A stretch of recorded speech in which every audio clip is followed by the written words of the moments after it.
des vies brisées.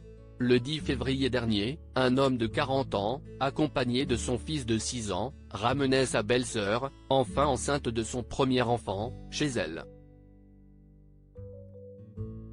En prenant le volant en ce jour ensoleillé d'anniversaire, celui-ci ne pouvait pas prédire le drame qui allait se produire. Son véhicule a croisé celui de Pierre Palmade. À ce moment-là, cela faisait 3 jours que l'humoriste de 54 ans consommait cocaïne et autres drogues telles la 3-MMC et ne dormait pas.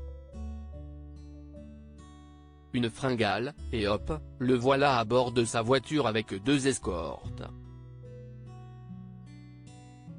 Sauf que Pierre Palmade a fait une sortie de route, heurtant de plein fouet la voiture de cette famille.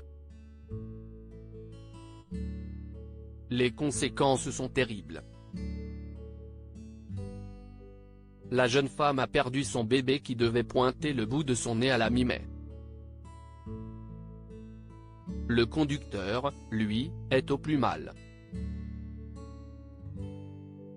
Il est toujours fracturé, brisé, broyé dans tout son corps, confiait maître Mourad Batik, l'avocat des victimes, le 26 février dernier à l'antenne de BFM TV.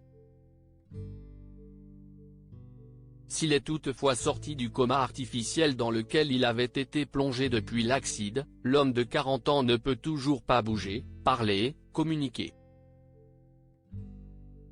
Et ce n'est pas mieux du côté de son fils.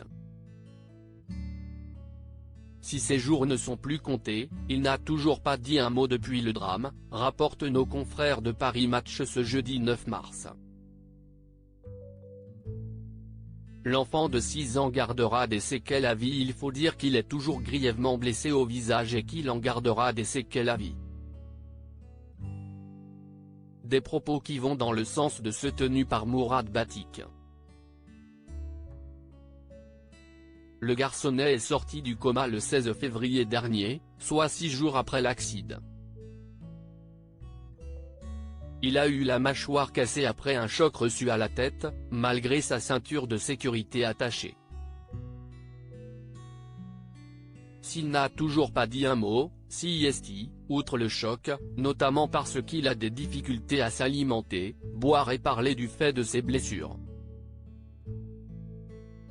Il a une sonde pour se nourrir.